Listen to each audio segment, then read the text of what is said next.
Welcome to American Education FM, everybody. I'm Dr. Sean Brooks. Okay, welcome, everybody. Happy Monday. Another week, yet again. I'm going to start off this episode by just mentioning the most recent Substack article that I've written is up on the American Classroom Substack, titled The Death Toll in American Schools. I highly recommend giving that a read. Again, it's free. And if you want the email updates when I write one and send one out, then again, you can just sign up for free by just typing in your email and you'll get the email alerts. Okay, so there's that.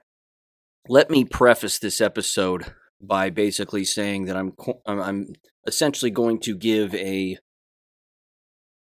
the best summary that I can of two recent school board meetings that have taken place. The first that I'm going to cover was tossed to me by Jesse James at the Dangerous Info podcast regarding the Oxford Community Schools school district there. And again, that name in itself, the business of calling schools community school districts, is Marxist language, to say the least, and it's one of those things that's continuing to happen. Just the basic word manipulation. They used to just be called school districts. Now we're all a community. I'm going to get into their most recent school board meeting, which again, Jesse James sent my way, and I watched it, and I have got to tell you that given the school shootings that took place there, or the school shooting that took place there back on November 30th, where 4 people lost their lives, you would think that in the middle of all of that, and the months following, that more and more people would wake up to the bureaucratic nonsense and they would actually start to become more objective human beings and have a laser-like focus on what really matters within an education environment. As it turns out, ladies and gentlemen, the exact opposite is true. Now, as I go through this episode, I might get a little angry from time to time. I'll do my best to sort of harness that energy, but the fact is that the level of stupidity among the board members and even the people who come up during the comments section, the public comments section, and again, even the individuals who give their presentations typically at the beginning of a school board meeting who work for the district. These are some of the dumbest human beings on the face of the planet. They are not bright. They have lost the plot. They focus on things that require absolutely zero attention whatsoever, and they have no idea, I might add, that the very things that they're advocating for are the very things that are causing more and more problems. They think that they are solutions, and that they're being proactive, and we're all proactive. No, that's not the case. That's never the case. It's been written, and I've mentioned his name before in the past, one of my favorite philosophers, Eric Hoffer.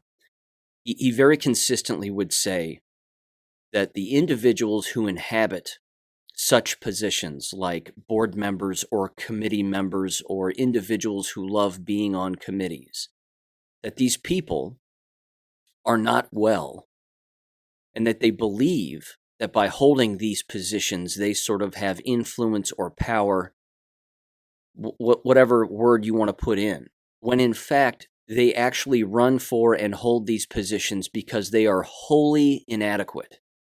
They are completely inadequate people. And they are afraid that people will find out that they are inadequate, which is why they have to hold positions like school board members, city council members, mayors, etc., etc. And we're seeing that, of course, all over the nation. So I'm going to play just a few audio clips from that, but before I do, I want to just go sort of through my Cliff Notes version of what was brought up and a lot of the things that were said. I will link the description below to this school board meeting if you're interested in watching it. It is as bad as I'm going to lay it out. When I'm done with the Oxford school board meeting and discussing some of the things that went on there, I'm going to move over to the local school board meeting here where I live, in the Talawanda City Schools School District. There's a lot of problems that are going on within this particular school district, and it's always been a rotten school district. It's always been an embarrassment. of a school district, and it's embarrassing. It's just embarrassing. And these environments, ladies and gentlemen, do not improve over time. They are not designed to improve. They are actually purposely designed to consistently fail over the course of time, if not just remain stagnant in their smell, in their look, in their hirings, in their behavior, their unprofessionalism. It's just sort of, that swampy pothole, that's on the road, that's always just filling up with muck, and it's just always there. That's basically what American K-12 schools tend to be. Again, they don't get better. People don't come by and go, oh, look, there's a pothole. Maybe we should clean out the entire thing, fill it in, and then, replace it with actual substance. That's not the case. It's one patch job over another. And then there's always just that film, just that muck that just sits there. It's like dirt snow. For those of us who, for those of us who have seen what dirty snow looks like, it's that mound of dirty snow that just never melts and goes away. And you're just forced to look at it for, 9 months out of the year, but it just won't go away. That's basically the Talawanda City Schools as far as I'm concerned. So, and you're going to hear from it. And you're going to hear again the sexual assault that has taken place within that school building over the course of numerous years, apparently from the exact same teacher. And finally, in this school board meeting, not only does the dad of a daughter who was recently assaulted come up and speak yet again at this school board meeting as to what this teacher has done to his daughter and how it's impacted his daughter, but past students, one in particular, comes up and describes exactly what took place with her at the hands of this teacher, and the teacher is named. See, they call the teacher's name out, and this particular ex-graduate of this school district calls him a pedophile, straight up, right to the faces of the school board members, which I have to tell you is priceless. It's priceless. And I have personally advocated for this kind of approach since the start. You have to call out names. I mean, you have to name names. None of this, well, I don't want to say their name because I don't want to whatever. No, call out their names. If teachers are doing wrong things or being abusive in the environment in which they are working or somewhere else, call them out. Always call them out. Because every single time that you hide the identity of an abuser, you're just fueling that abuser and the people who are enabling that abuser. So call them out. And again, thank God, but a student does. Now the parent doesn't. The parent doesn't say the guy's name, which is too bad because he should have, and he should be doing that on a consistent basis. But the ex-graduate before him walks up to the microphone, calls out his name, calls him a pedophile. It's beautiful. It's absolutely beautiful. I love it. That kind of courage is absolutely contagious, and that's exactly what has to happen going forward here. And as I say in the Substack article, again,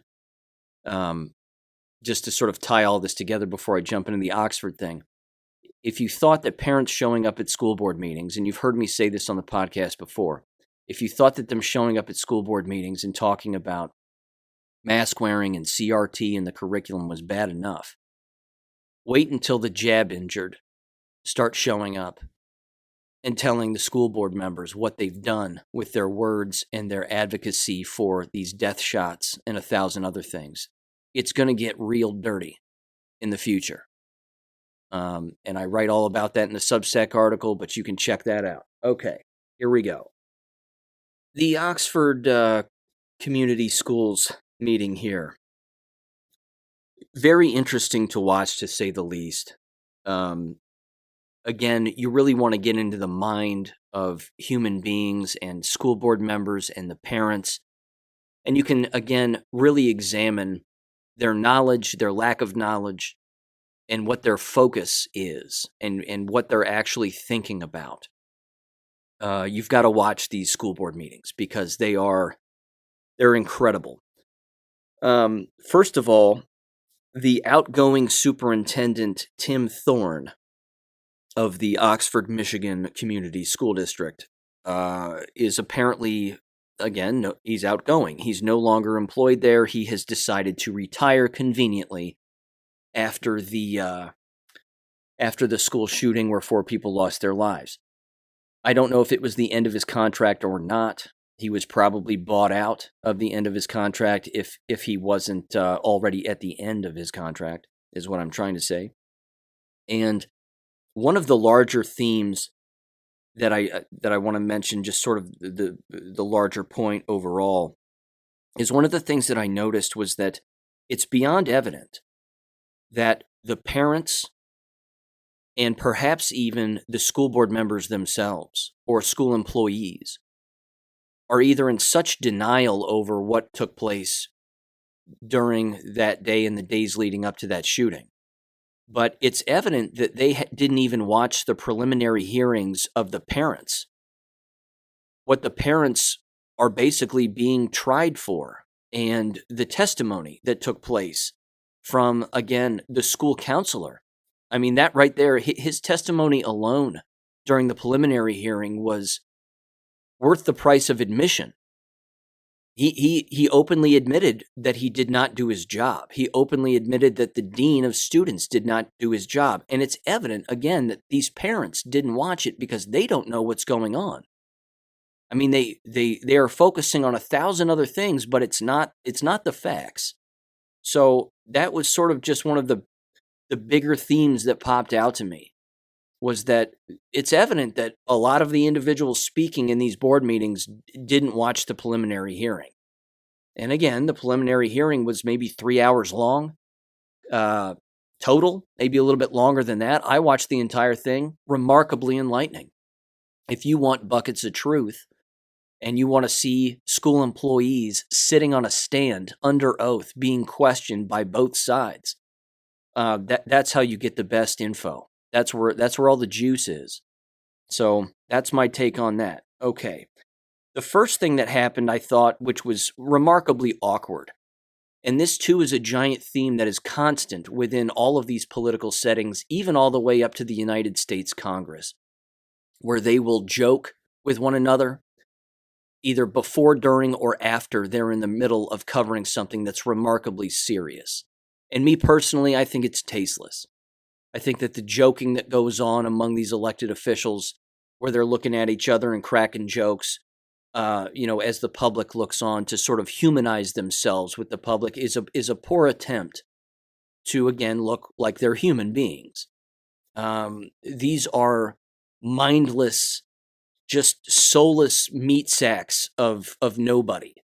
And one of the things that happened, which again is a bit odd, is that at the beginning of this meeting, they mention, of course, the outgoing superintendent who is sitting on the stage next to the board president, the current board president, but the incoming superintendent was apparently an assistant superintendent. So they just hired within, and they had the incoming superintendent give a rather lengthy presentation on the academic achievement or lack thereof that took place within the school district. And as you would expect in lockstep fashion, those individuals always cover their own asses as much as they can.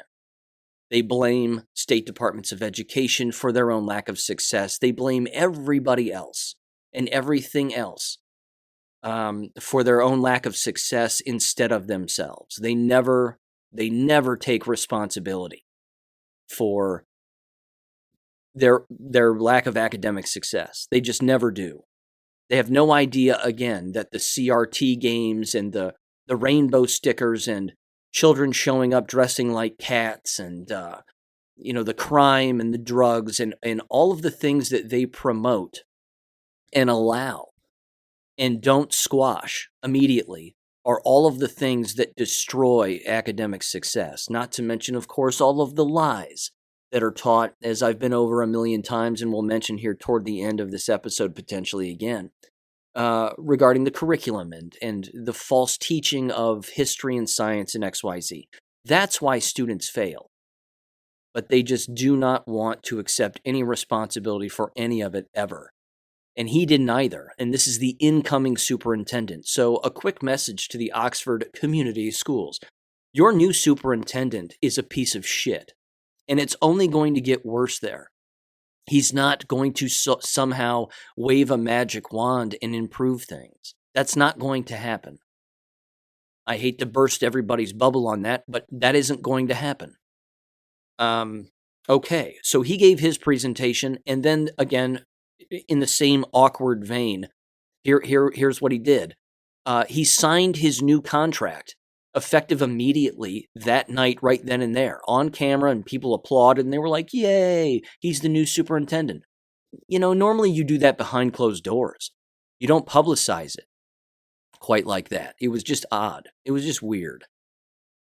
Because again, the elephant in the room is what took place during the public comments, where again, I believe, if I'm not mistaken, the first parent who showed up, a dad, was a parent who lost a child during that shooting.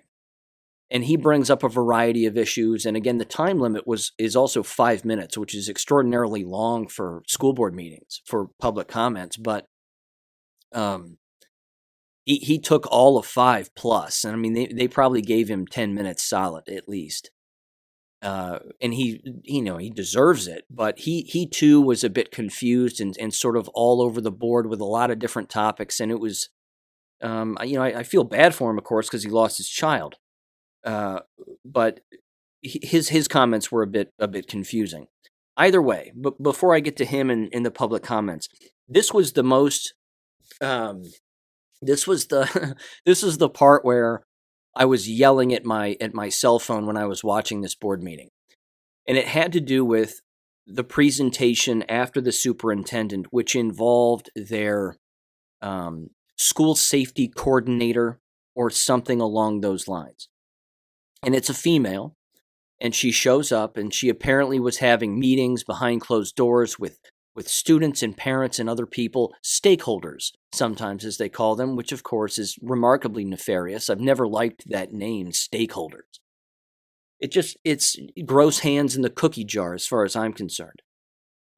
Because it's not really the people who have logical input that are showing up to these meetings. It's a lot of feelings and, well, I feel like we need to do this and I feel like we need to do that.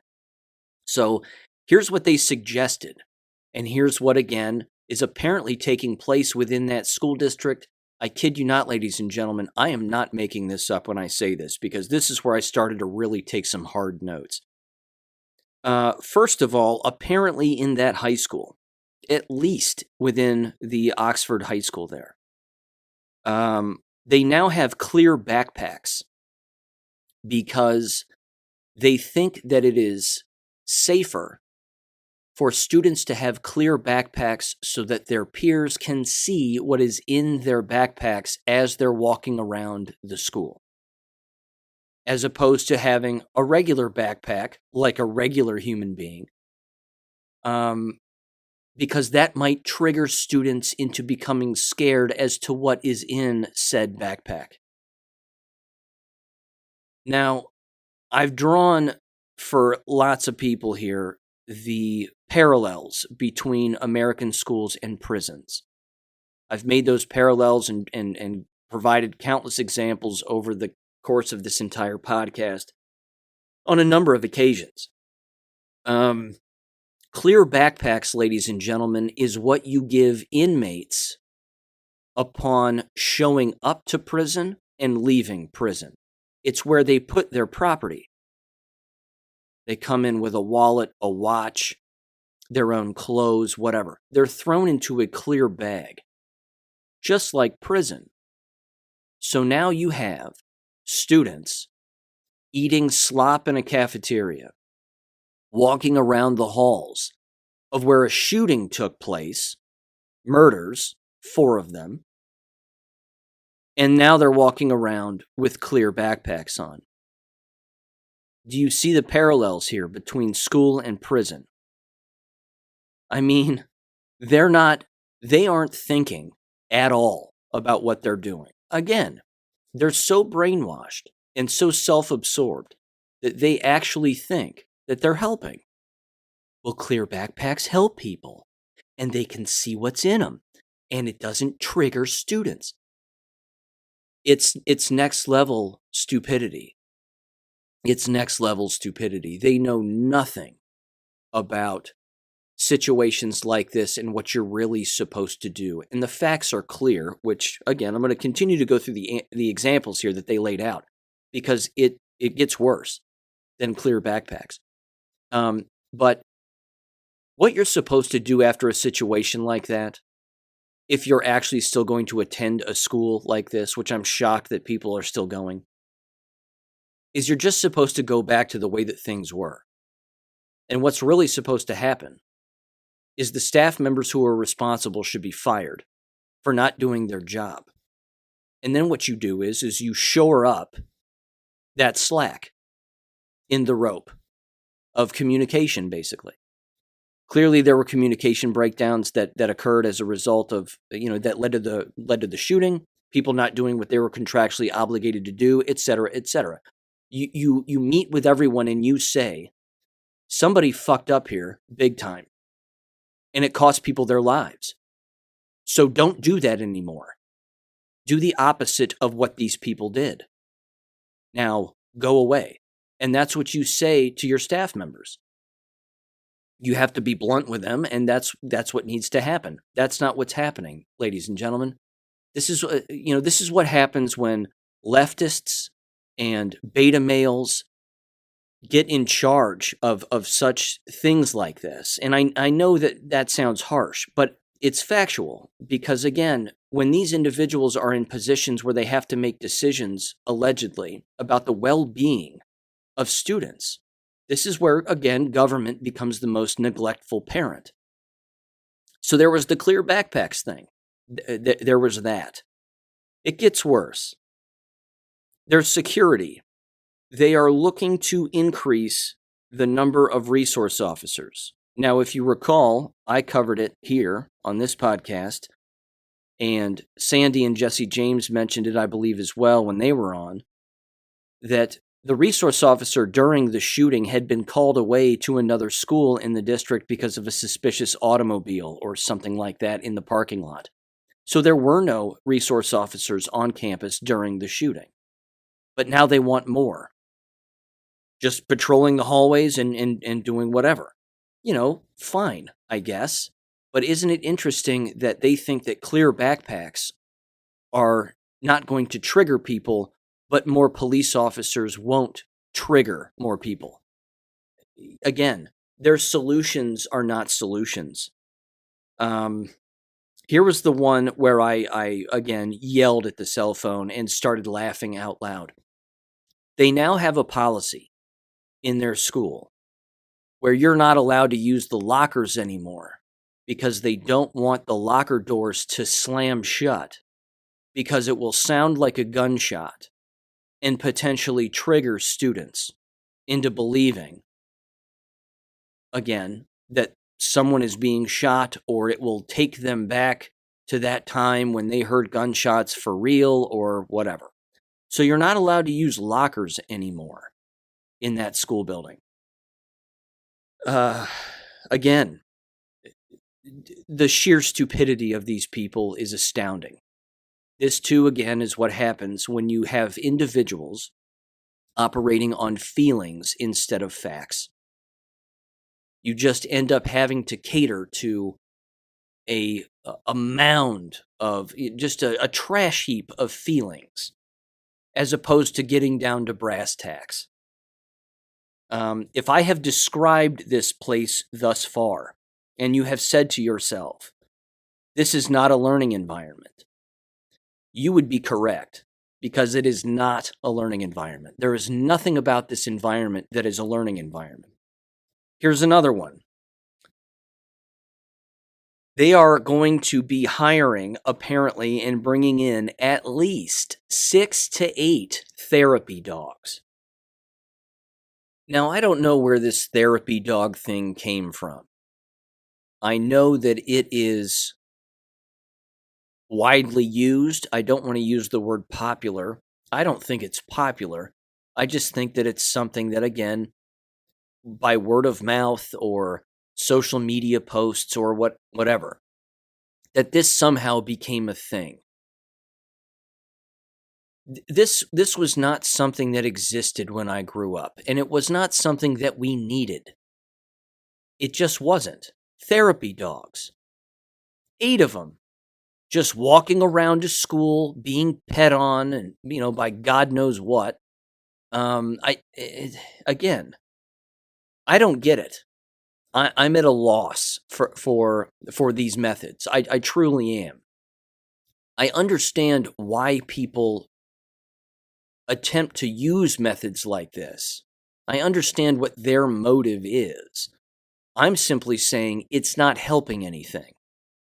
Is it a kennel or is it a school? Is it a prison or is it a school?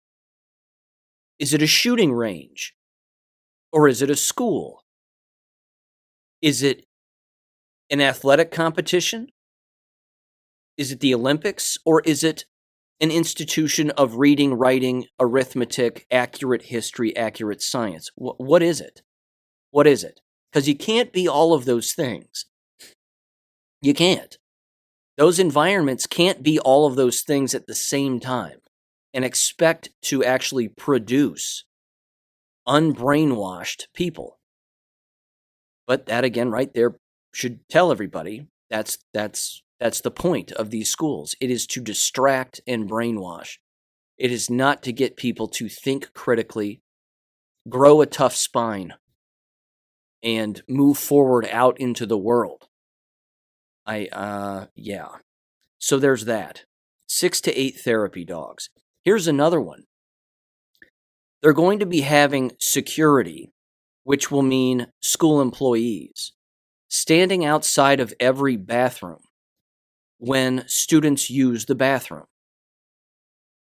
From now on, apparently.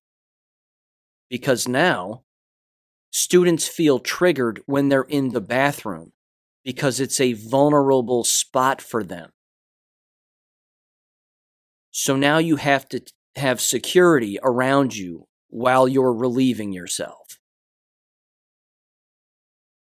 Again, that's what they do in prison.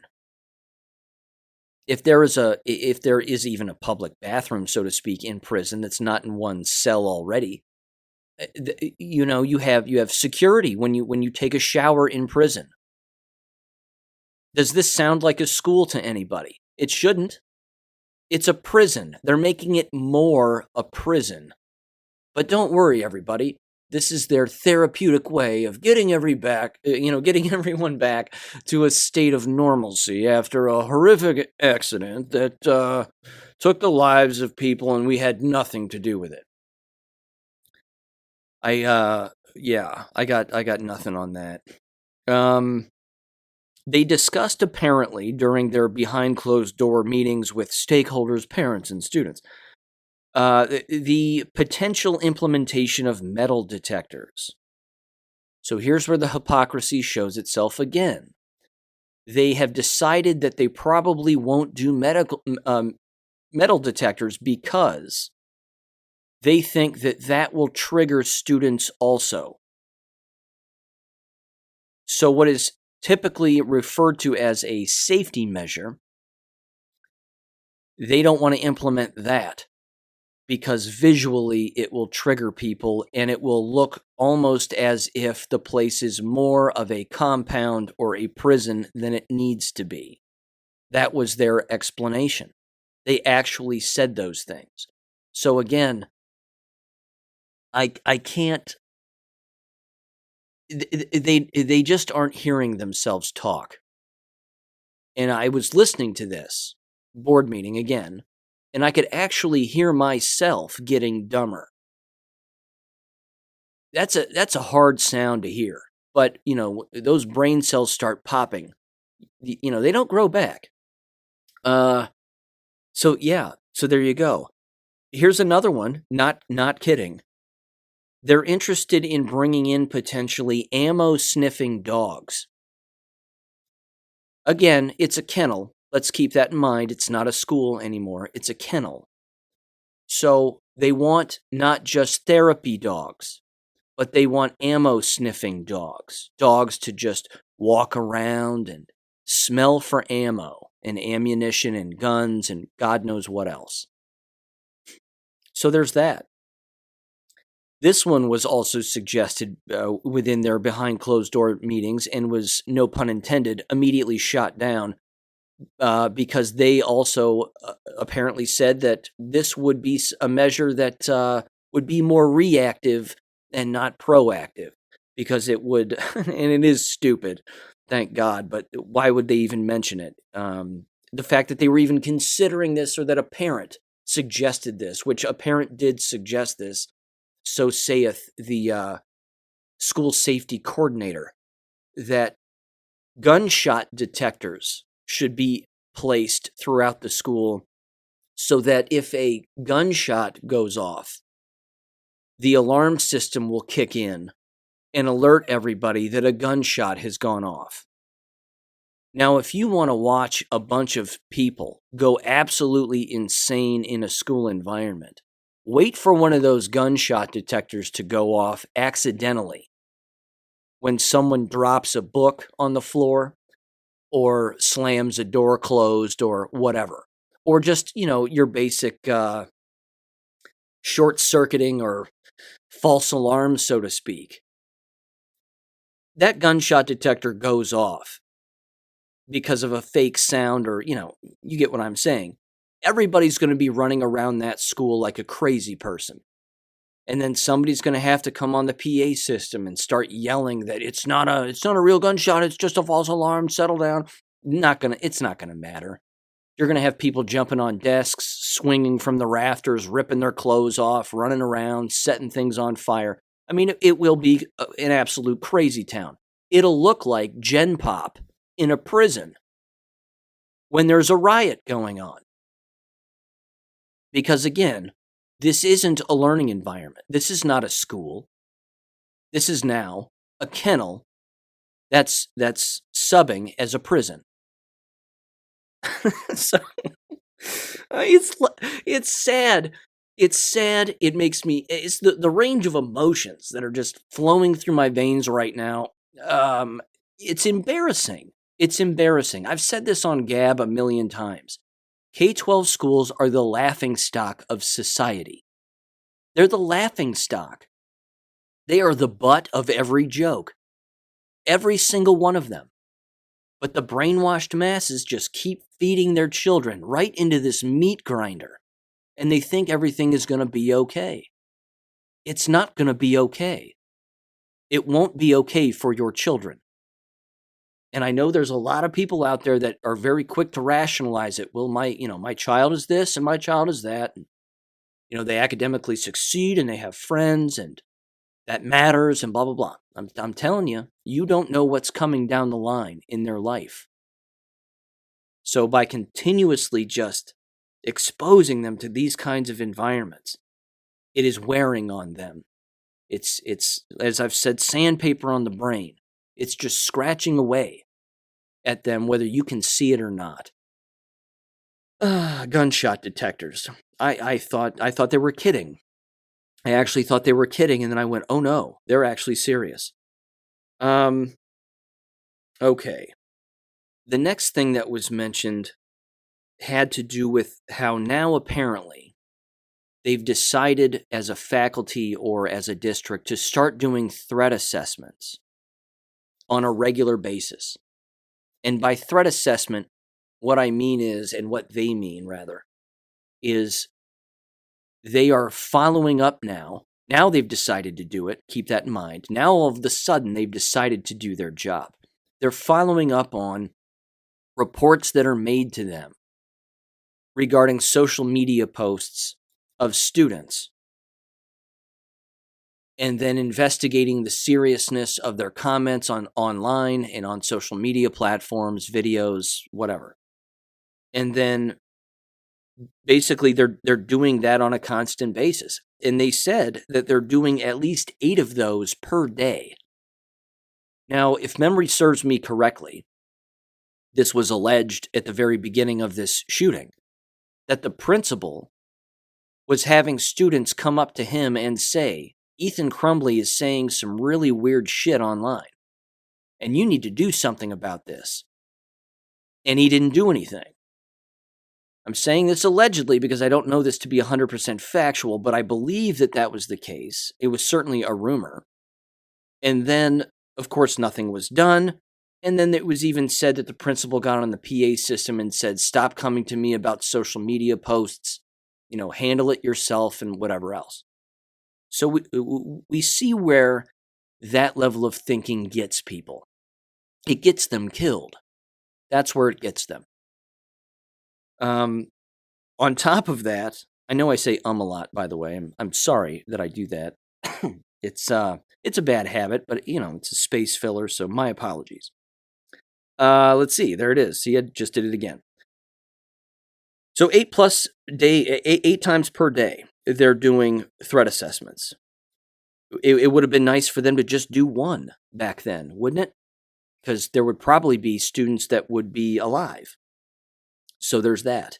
Here was the next thing that was consistently brought up throughout the meeting, and again, it was really telling and sad because it shows where people's focus is, and again, it's focused on the wrong thing.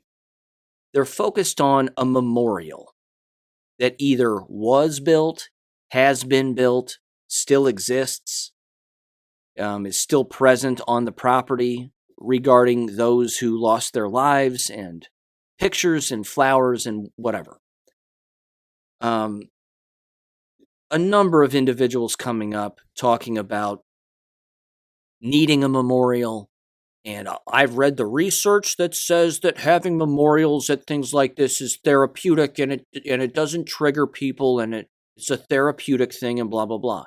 And then you had other people coming up saying it triggers people, it's unhealthy, we need to get rid of the memorial, we need to move on, whatever else.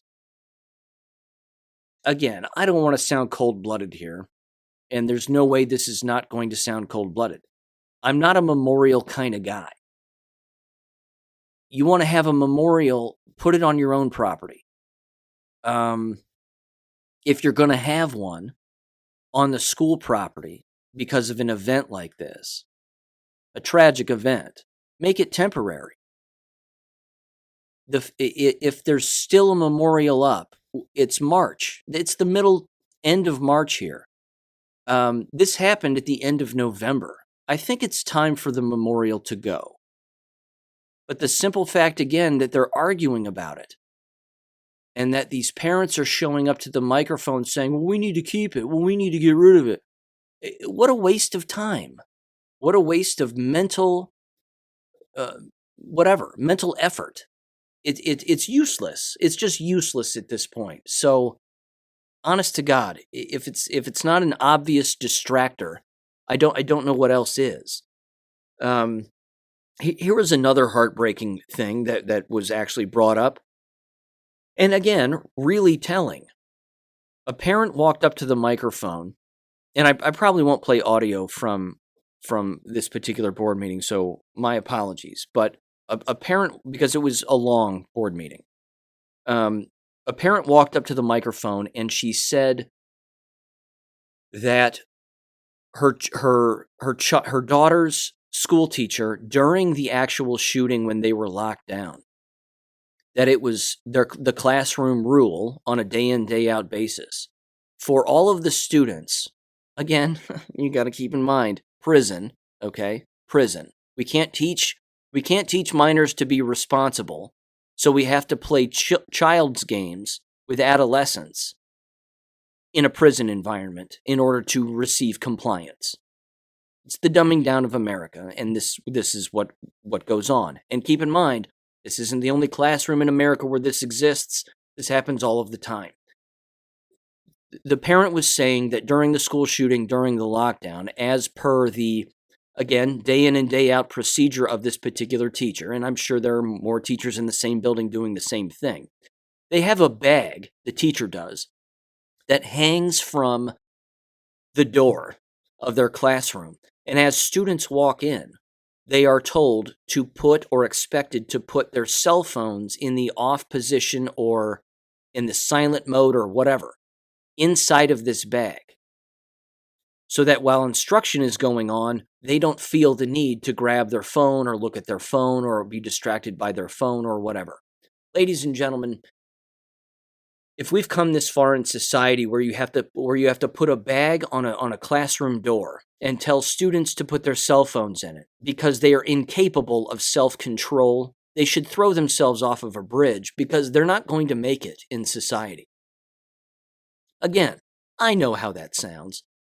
I know how I sound. I get it. But wrap your mind around that. You know, in one of the previous episodes, I said, set the table. Learn to set the table. We're way past setting the table here. We're putting a bag on a classroom door for student cell phones.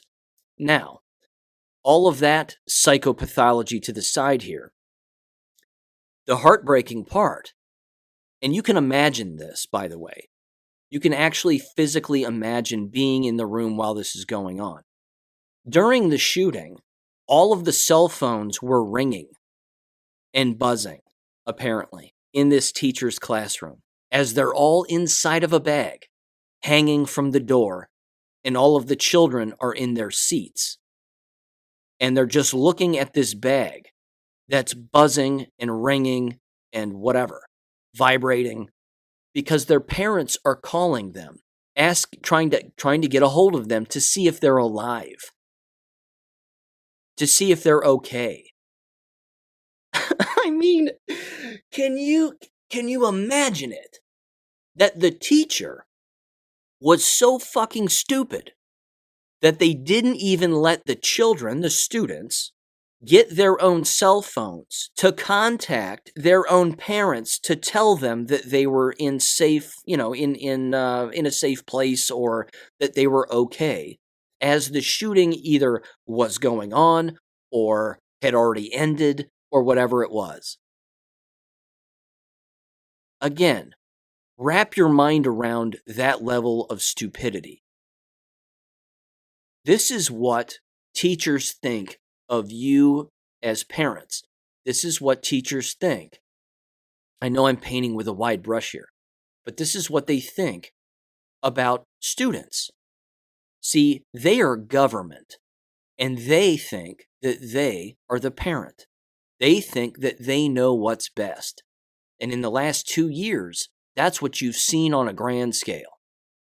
You've seen bureaucrats and some of the dumbest in society, who sadly are school teachers. That's a statistical fact, I might add. Read Thomas Sowell's books, Inside American Education. I highly recommend it. It's scientifically proven that school teachers are not the brightest of the lot. Again, it's not all of them, but it is the vast majority. And then, of course, the ones that leave and stop being school teachers, yours truly, tend to be far brighter. Again, not tooting my own horn, it just happens to be a statistical fact.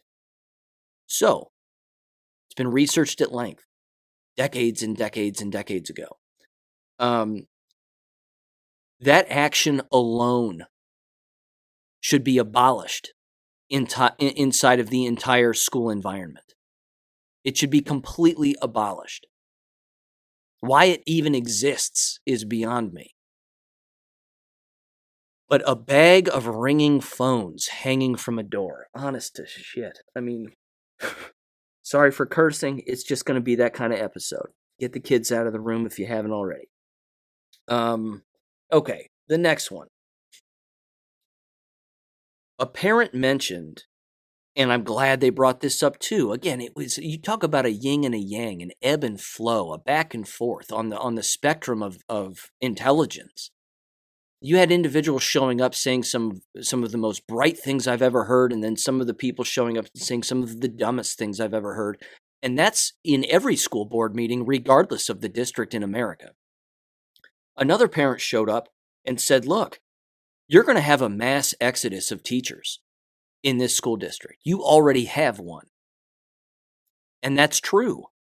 And I'm glad that they said it, and I'm glad that they said it to their faces, because the board members had to hear it. They had to hear that because they're in deep shit. Who in their right mind would want to walk into that school district now and go, you know what I want to do? I want to be a school teacher where people got killed because this sounds like a place where everybody's got their shit together. I mean, who really would do that? What student teacher at the undergraduate level is chomping at the bit to student teach in that building, let alone work in it? So yes, they will have a mass exodus of teachers. You can expect that. And then you need to question the sanity of the people who want to actually work there, because they won't be well. And keep in mind now, these school districts, as I brought up in the past on this podcast, they are scraping now from the bottom of the proverbial barrel when it comes to who they want to actually work within these environments now. You're not exactly getting the cream of the crop. That's not happening. They're using backdoor methods to certify people just so that they can get someone who has a pulse to work inside of these buildings. So that too is a constant theme that runs in and out all the way through all of these districts across the United States. It blows me away. Here's the last point. The second to last point that I'm going to mention regarding the Oxford School Community Board meeting. The second to last point is this. It was evident to me that there were a great deal of parents, and there are a great deal of parents, showing up to solely say that they are still being impacted by the negative effects of that day, and they are not over it yet, and neither is their child. They are getting themselves on the record so that they can receive these donation funds from that funding organization that Jesse James, Sandy, and myself brought up in a previous podcast. That has received all of the money from these GoFundMes and now is distributing it allegedly, evenly, among the individuals who apparently were the most impacted, including, of course, the families who lost a child.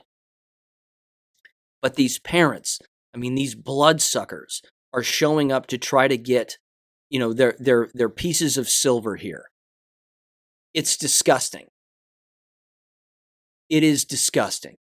You talk about, again, a level of just brainwashing and I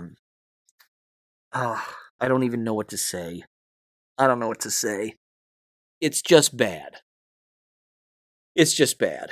And I'm not saying that is their motive. And I'm not saying that they might not actually be, mentally hurting in some way. But for the love of God, get over it. Because if all of the sudden the money shows up in your bank account and now you don't need therapy anymore, were you ever really hurt in the first place? Or are you just running after cash? Which is it? I think the whole thing is dirty. We discussed it again in that episode previously. It's just dirty. The whole thing is dirty. Here's the last point I'm going to make. Like I mentioned at the top of the episode, there is a habit, I would call it, and it's a bad habit. It's a habit that you will watch politicians engage in, again, all the way up to Washington, D.C., and right down to the local level. They will do this thing where before, during, and typically after, they'll typically do it at the end of a meeting, of a public meeting, where they will joke with one another on the record with microphones in front of their faces, and they think that they're being funny. And they think that they are, humanizing themselves to some extent. And that, the public's going to get a load of this because we're going to humanize ourselves now and tell a quick little personal anecdote, and everybody's just going to applaud and laugh, and everybody's going to like it. The board president of this Oxford Community School in Michigan says a few nice words about the outgoing superintendent. Not sure why. I would have just let the guy go. Either way, he extends his hand. He shakes his hand. He goes, "It's been an honor. You know, you've done an excellent job." And then he says this. He says, "I wish you and your family the best." I'm paraphrasing, by the way, but he says, "I wish you and your family the best, and I hope to get your new phone number because I know you're going to have to change it." And then they kind of laughed, and they all sort of laughed, like, "Ha ha ha! He's gotten a lot of phone calls. Ha ha ha! He's going to have to change his phone number now." And then he says, the board president, he goes, "And then I'm going to have to give you a call so we can go golfing." And I thought to myself, 4 students died in your school building, in your high school. You've had heartbreaking testimony tonight in your board meeting from someone who lost a child there, and then others who were witnesses to it, allegedly, and then a bunch of other random suggestions and bureaucrats and whatever. And now you're joking about yuck, yuck, yuck. The outgoing superintendent needs to change his phone number because he's getting a lot of phone calls. So when you get that new phone number, give me a ringy dingy, and then we can go, hit the sticks a little bit.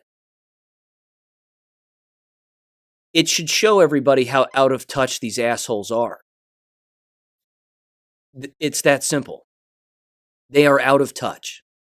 Again, they think that yucking it up and joking at the end of a very serious meeting is a way to sort of bring everybody back to earth, and we're going to solve this, and we're going to fix it, and we're going to do what we need to do, and blah, blah, blah, blah, blah. Again, ladies and gentlemen, these are the dumbest humans that exist. They are the ones who inhabit these positions. They are not bright. They have no filter, apparently.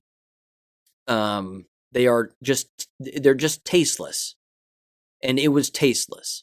I'll put it that way. It was a tasteless move. It's a tasteless move that happens on a constant basis. It's bloviating. It's being a blowhard. It's all of that stuff. I don't like it. I've never liked it. I think it's gross. If I was there and I was sitting on the board, I would say, "Hey," I would start banging on the table with my fist, and I'd say, "Hey, can we adjourn this now? Can we all go home now? Because now you're all joking. And we've heard heartbreaking testimony here tonight, and now you all want to joke about trading phone numbers like a couple of high school girls so that you can go out and golf with one another." I mean, that right there again is what I would say. And then I would say, "I'll show myself out." And and then that would be it. But that would be my short and quick tenure on the school board. But that right there again should show just how disconnected these people are from reality. And it's disgusting. So that was the Oxford School community meeting. And I want to thank again Jesse James for sending that my way. It was enlightening, to say the least. And people should watch these board meetings in their entirety because they are laughable, they are sad, and it is Exhibit A as to why you should take your child out of schools now and permanently. Permanently. And for the love of God, if you're going to send them to college or a university, please pick an online school. Pick an online school. All of the money that you'd be wasting sending them away to a far-off land where they're going to be indoctrinated with God knows what, why not just get them a small apartment, maybe with a couple of friends, and then they can just go to school online? Maybe they can even have a job at the same time. And trust me, they'll have time to have a job if they're in an online environment. Same degree, it'll count the exact same. But people need to take this into consideration, and time is of the essence. So do not let this spring and summer go by without completely restoring and renovating your educational mind on what you need to be doing with your children during this time. Again, I'm not telling you what to do. Well, I kind of am, but they're your children. They're not mine. I know what I would do. And you've heard me say it a million times here. I know what I would do. And I would never send them into these meat grinder factory prison cells. I wouldn't do it. Not with a gun to my head even. No chance. Not a chance in hell. Speaking of prisons and horrific environments, let me jump into it here. Here's the last board meeting where I live locally. Talawanda City Schools, it's a cesspool. Always has been, always will be. And the board president, his name is Pat Mead. He is the epitome of stupidity. He is a borderline pedophile as far as I'm concerned, allegedly. And he's been around since the crust of the earth cooled. He was a special education teacher in the district here when I used to attend. He wasn't a good teacher then. He's a even shittier board president now. The first person who speaks is a lady who lives in town I'm not going to play her audio. I'm just going to mention it real quick because it's hilarious. And then I'm going to play the two sexual assault audios from the two individuals here because it's heartbreaking. She comes up to the microphone. She's the first person to speak, and she says, "So this just happened in your district." She said, "My daughter still goes here, by the way, to the high school." She says, "Your mock trial team won the Ohio State Championship." And there's a long pause, and the looks on all of the board members' faces is telling, because it's evident that they didn't even know that had happened, or they weren't told that it had happened, either by the superintendent or someone else. It was beyond evident that they didn't even know that for the first time in the school's history, their mock trial team won the Ohio State Championship. And this parent had to show up and tell them that to their faces and said, "I know you're all about sports. And by the way, their sports teams have always sucked." So there's that. But they said that it was just hilarious. Watching these idiots eat humble pie and have crow crammed down their throat is it's priceless. But she goes, "I know you're all about sports and you don't seem to care about academics," but she goes, "So I just wanted to let you know that just happened and that you would do well to congratulate those people." And then she walks away. There's a massive round of applause. And then the board president, Pat Mead, who's an idiot, goes, "Oh, thank you for bringing that to our attention. We really appreciate it.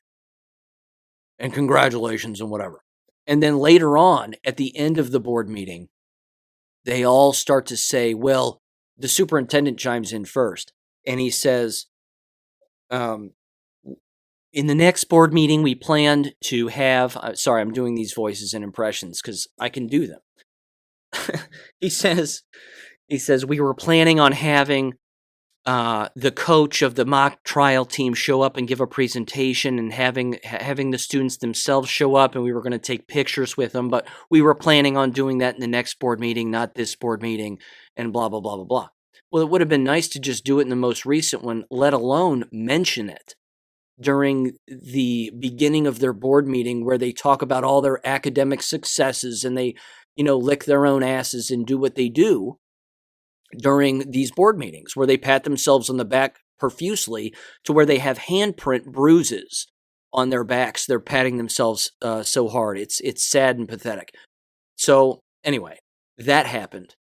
And then again, at the end of the board meeting, they all sort of went around the table. "Congratulations to the mock trial team. That's quite an accomplishment, and congratulations." And then one of the board meetings, who is also a feckless loser, he steps forward and he says, "By the way," he goes, "I just wanted people to know that our contact information is on our website and our emails are there. So if you want to contact us and tell us about an academic success that you think we haven't heard about or we might not know about, please let us know." This is how dead asleep, ladies and gentlemen, these people are. They're so dead asleep that they don't even know that a group, I'm talking about the board members, that one of their teams or clubs won a state championship for the first time in their history. Now, me personally, I don't think any of it matters. You know my take on sports and clubs and teams. I think it's all shit. I don't think any of it matters. I think it's a colossal waste of time. Mock trial, please. Give me a break. It's as important as winning the state championship in thumb wrestling. I mean, I could care less. But I understand that there are people who care. And I just thought it was hilarious that a mom showed up, bitch slapped all of them across the face on them not knowing what was going on in their own district just made them all look like complete fools. It was classic. It was absolutely classic. Okay. Now, here's the first piece of audio. This is a former student of the district who is now 20 years old. She shows up. She names the name of this sexual predator who I've brought up previously in past episodes.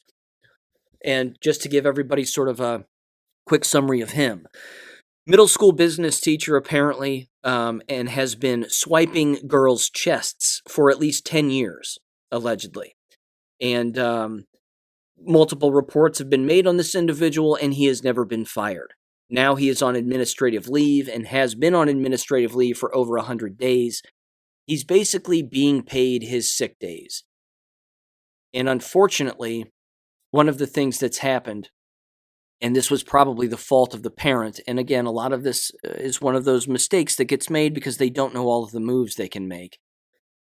Instead of the parent potentially going to the sheriff's department, which is the first place that a parent should go when a child is assaulted. Yes, they should tell the district so that the teacher is removed and that no one is ever assaulted ever again. That should happen first. You should blow the whistle on that instantly.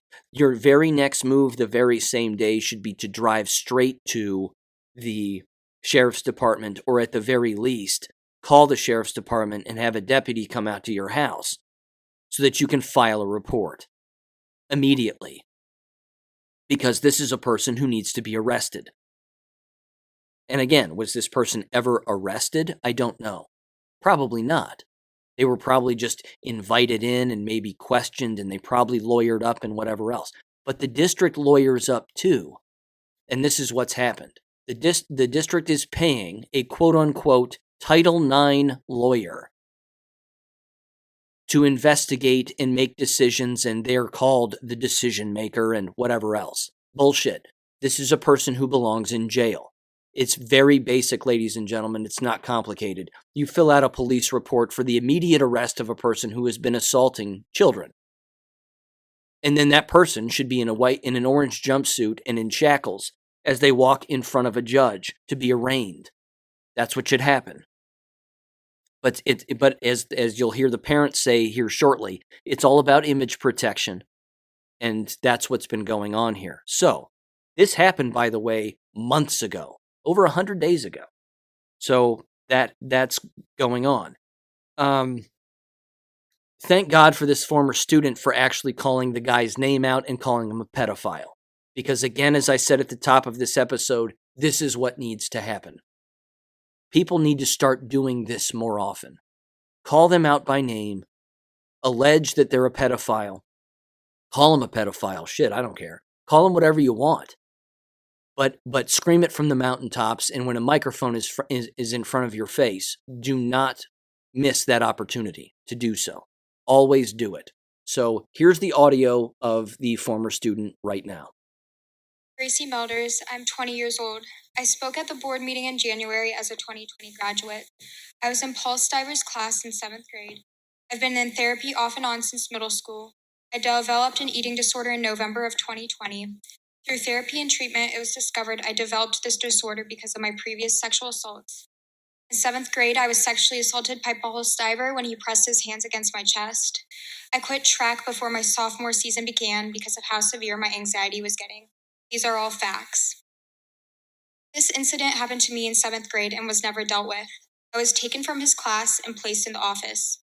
I came forward again to support the other victims, yet this case has been stretched on, and still we have not been given the results of the district's decision. See, I understand the guidelines in place to ensure Paul Stiver and other predators get a fair case. I understand the steps we must go through for Title IX. However, these steps should have been dealt with long ago in 2014. No other child should have been touched. This case should not be ongoing. Taking a child out of his class or out of school does not solve the problem. The problem is a middle-aged man touching children. Revoking our education does not solve that issue. School is supposed to be a safe place, to provide learning to the very people who will be in charge of our future, but Talawanda's negligence is compromising that. This case is not about me. I did not get the closure in 2014. Instead, I was made to feel responsible. The past 7 years, I've dealt with the consequences of the district's mistakes. Therapy, treatment, time, and tears will not make the trauma any less painful. I know that with certainty. However, if we can give the most recent victims the justice they deserve, their lives can be different than mine. Quieting the children in the halls of the middle school won't erase a pedophile's hands on their chest. Denying the truth and promoting lies will not be the norm anymore here. The administrators of our schools have become reckless with their power, protecting a pedophile with their authority to protect their own paycheck and pension. It needs to end. An assault that happened 7 years ago still affects who I am today, still makes me stop and question the life I'm living. I was forced to grow up too fast, and am told I am wise beyond my years, when in reality, it is me being too cautious for a future of the unknown I fear. The few minutes I'm allotted to speak now is not enough to say everything needed, but I'll say this. Students deserve to feel safe. The survivors deserve to find happiness, to not question their being, to not question their life. I'm still trying to find out who I'm supposed to be, how to move forward from the hurt in my life, to find new meaning in what I do, to find the worth in surviving. But I assure you I will not allow the school to get away with sweeping children's lives under the rug any longer. For the others, this is not too far gone. I feel pity for Stivers and the administrators of this district. How are you allowing the principal who hid Mr. Stivers' actions for nearly a decade to become the director of human resources? How do you sleep at night after leaving a path of destruction where you once stood? How can you deny so many children an education when that's what you claim to provide? Because no matter how badly his hands will make me feel for the rest of my life, I will survive knowing that at least I've been brave enough to tell the truth. Thank you, Rosie.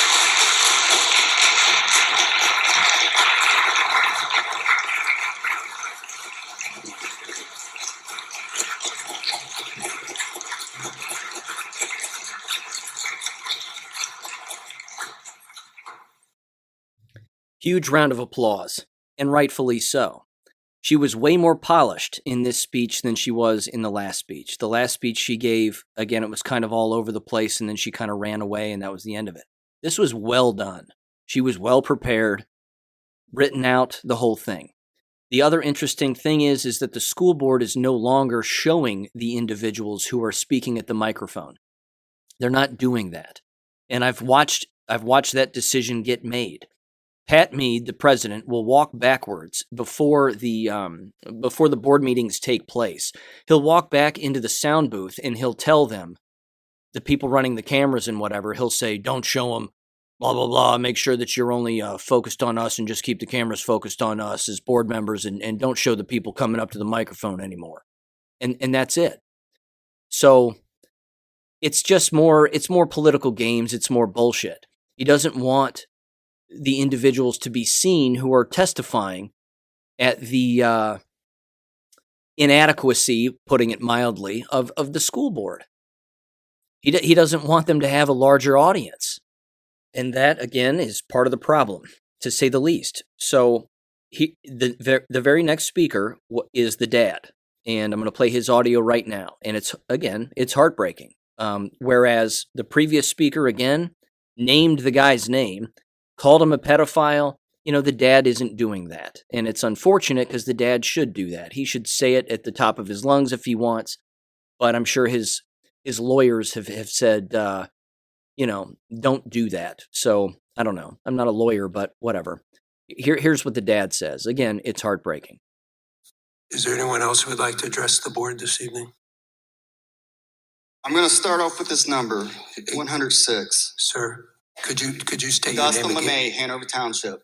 Okay, thank you. I'm going to start off with this number, 106. It has been 106 days since my daughter was inappropriately touched by a teacher at your middle school.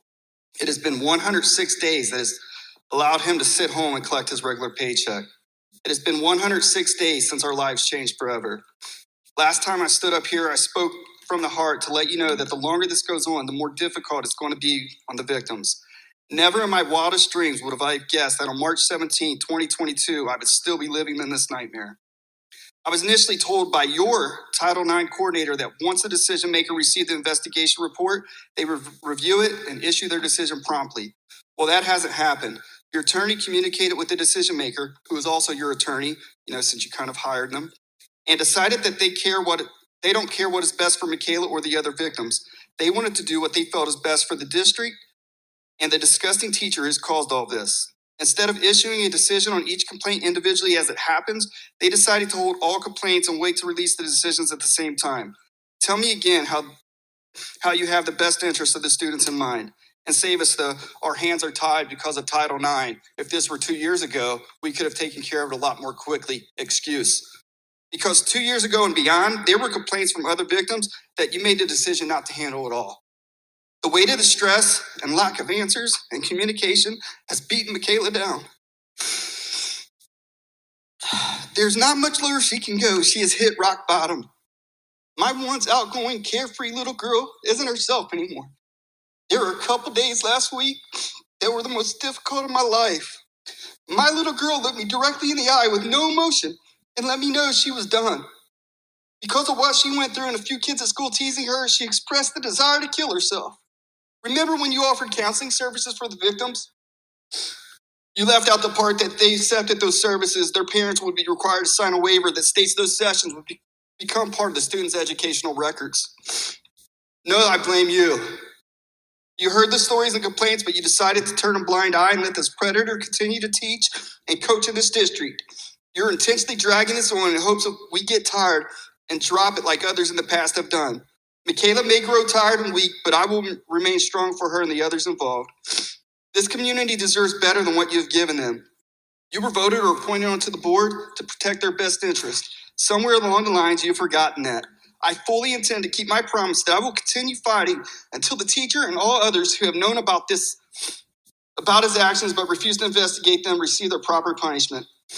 There are people out there saying I'm doing this for attention. I want them to know it's not about me. It's about the kids and the victims. The more attention that this topic gets, the more likely it is that these victims get justice. The more attention this topic gets, the more likely it is that the district changes and decides to stop turning a blind eye. And the more attention that this topic gets, the less likely that there will be victims in the future.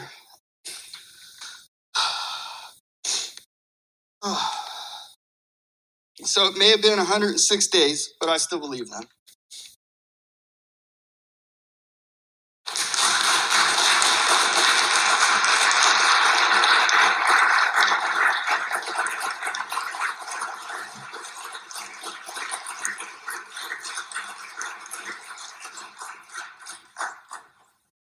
Thank you. The board president at the beginning interrupted the dad so that he could make sure that the dad identified himself. Everybody in the room knows who the dad is. Everybody in the town knows who the dad is. That dad could walk right down Main Street and set the whole place on fire, and people would be applauding this dad. The fact is that it just shows such disrespect. And again, there are other words I could use, I suppose, but the total disconnect that exists. Because I'm sure, again, even that the board has been told to not comment on it because it's under investigation, and they even say that later on. But ladies and gentlemen, as I've said in the past, when you have these old fossils that should be put out to pasture and just put down because they are so disconnected from reality, but yet these are the individuals making decisions and policy decisions for a school district. These are people that cannot tie their own shoes. Again, the father made a mistake by I don't know if he did it or not, but he should have gone to the sheriff's department. I've been over that process before. I've written about that process step by step in the books I've written. That's what needed to happen in this particular case. It just needed to.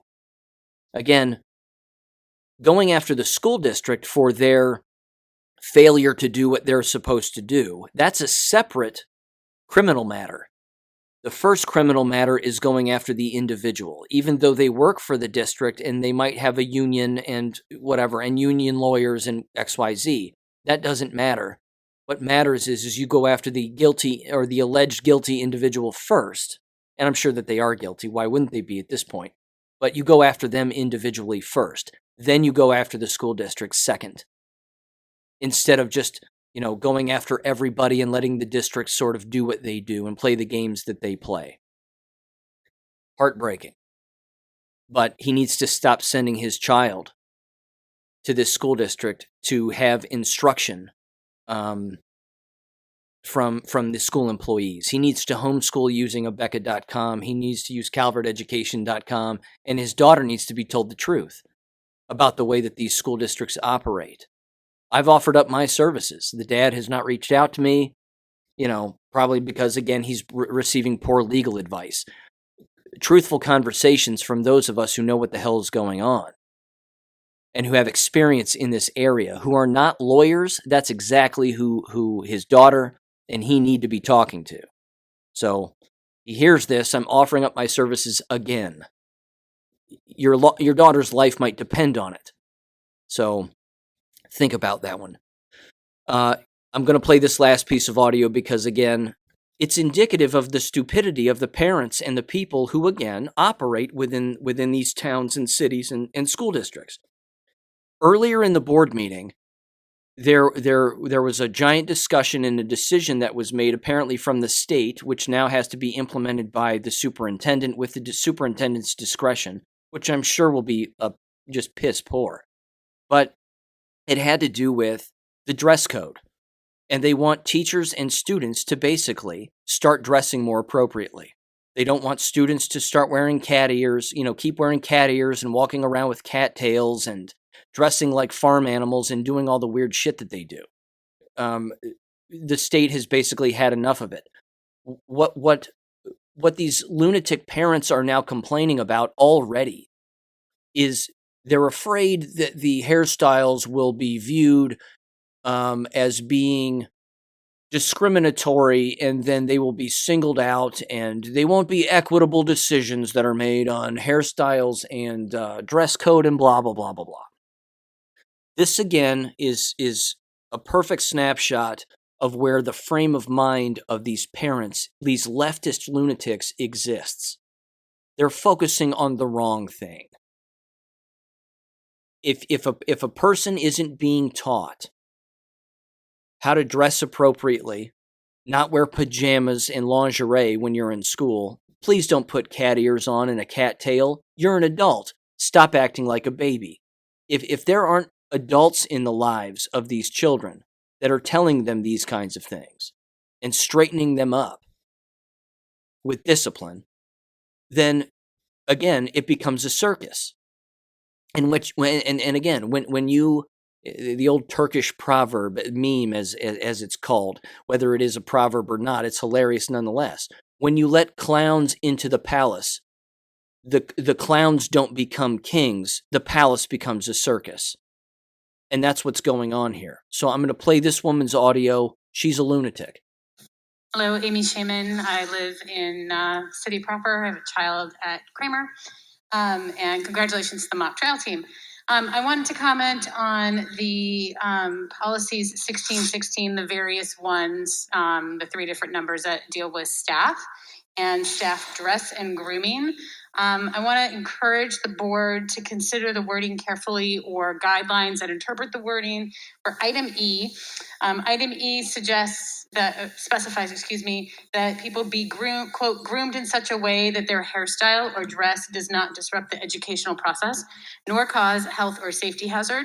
I just want to encourage the actual interpretation of that rule to always be conscious of having the broadest cultural understanding of what acceptable hairstyles are. There are very well-known, I don't know if they're well known, but there are incidents throughout our society that have happened to children, to young adults, and to adults in the workplace where people of color who wear natural hairstyles have been discriminated against. And I think while this policy is being refreshed, it's an opportunity to make sure that that does not happen inadvertently or intentionally. Thank you. Okay, so I got my apologies here. I got the order of these speakers incorrect. The last person who you just heard, who again focusing on the wrong thing. That's why I wanted to play her. She's clearly focusing on the wrong thing. You have pedophiles in your buildings. Hello, McFly. So there's that. So there's that. That's why I wanted to play it.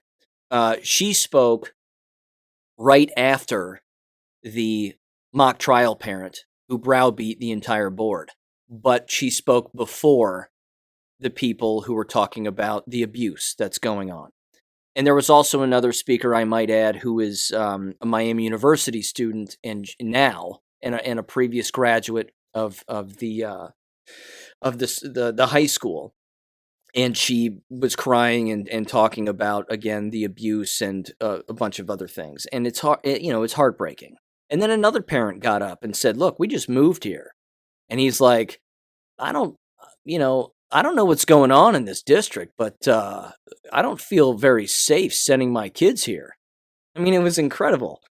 And again, that's what these people don't seem to understand who run these institutions. And they are mental institutions at this point, and playgrounds for pedophiles, along with, of course, being prisons. They don't understand that when they sneeze, we are watching them, and we are writing it down and recording it. And when you hurt children and you allow for that to happen, it's game over. It's game over for you.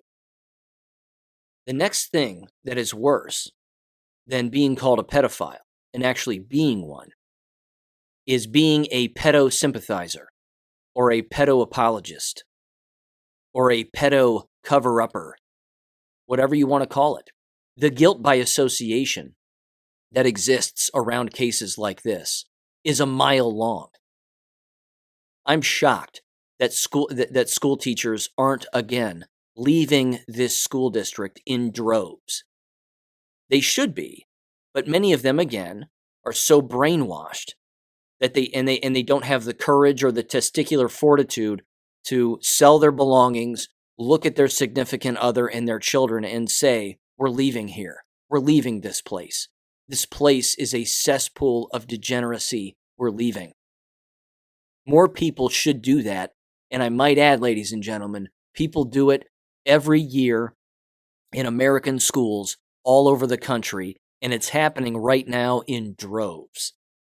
It's happening everywhere. And that is a good thing. That's a good thing. Self-govern, homeschool, take the control back, and for Christ's sake, stop paying school taxes. Because that right there is what you're paying for. You're paying for illegality. With all of that said, ladies and gentlemen, have a great week, and I'll catch you on Wednesday. Thank you for listening to American Education FM. Make sure and check out AmericanEducationFM.com for more information. Take care, and God bless.